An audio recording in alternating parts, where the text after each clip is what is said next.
En approchant de l'archipel des Bijagos, on comprend vite que l'on se trouve face à un jardin exceptionnel, une nature à l'état brut.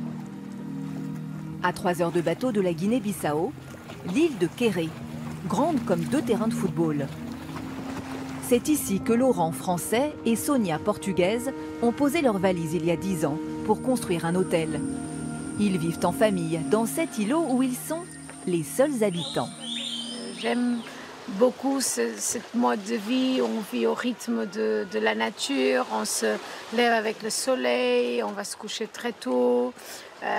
C'est un endroit très paisible. Vivre complètement en ville, je pense que j'en suis incapable. J'adore rentrer un petit coup en France, j'adore retrouver la famille, la gastronomie, notre culture, mais je suis très content de rentrer chez moi. Dans sa vie d'avant, Laurent était fonctionnaire dans l'armée à Montpellier. Mais il décide de tout quitter pour s'installer aux Bijagos et vivre comme Robinson Crusoe. Aujourd'hui, le voici à la tête d'un écolodge, 15 bungalows construits en pleine nature. On est arrivé, l'île était vierge, puis on a commencé avec des tentes et on a transformé les tentes en bungalows doucement. Le lodge a été essentiellement construit avec des matériaux de récupération. Et puis on allie le confort à l'européenne au traditionnel. Mais gérer un hôtel sur une île isolée comporte quelques défis. Chaque jour, le Français part chercher de l'eau douce. 45 minutes de navigation pour atteindre un forage installé sur une île voisine. C'est très différent d'une vie citadine. L'eau, on la mérite, on vient la récupérer. On pourrait l'exploiter sur l'île, mais on abîmerait notre végétation. Donc on fait comme ça. C'est un petit peu comme quand on va à la pompe et qu'on va chercher de l'essence. Nous, on vient chercher de la flotte.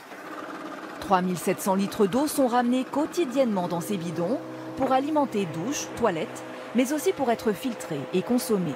On aime notre vie, on ne la changerait pour rien au monde, mais c'est pas une vie facile. C'est pas une vie que tout le monde pourrait vivre. Pour vivre leurs rêves, il a aussi fallu s'intégrer, embrasser le mode de vie local. Sonia et Laurent se sont mariés selon les rites Bijagos et régulièrement, ils prennent part aux célébrations qui rythment le quotidien de l'archipel. Sonia n'hésite pas à se mêler aux danses villageoises.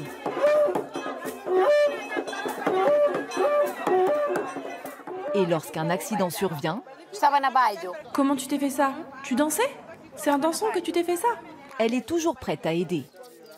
Ici, pas de médecin à l'année, le premier hôpital est à 2 heures de bateau. Ça arrive souvent que j'arrive au village et qu'il y a quelqu'un qui a une blessure, où il y a tous les bêtes autour, et donc je fais un pansement. Soutenir les personnes qui les ont accueillis, cela va de soi pour le couple. Tout comme faire découvrir l'île aux voyageurs de passage. Ce jour-là, Laurent, passionné de pêche, emmène un groupe de touristes au large.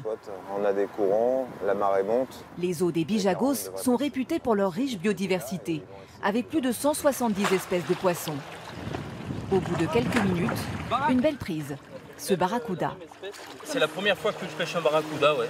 C'est impressionnant, c'est un poisson combatif, hein. C'est un super poisson. Un immense terrain de jeu dont Laurent ne se lasse pas.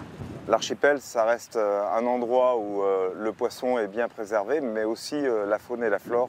On peut aller voir, selon les périodes de l'année, les lamantins, les tortues, les hippopotames. Donc c'est quand même très exceptionnel. Laurent et Sonia n'envisagent pas de quitter ce paradis pour le moment. Tu aimes te baigner? Quand leur petite dernière, Gabrielle, 2 ans, fera son entrée à l'école, ils feront la navette jusqu'à Bissau, la capitale du pays. Un challenge de plus pour ces aventuriers.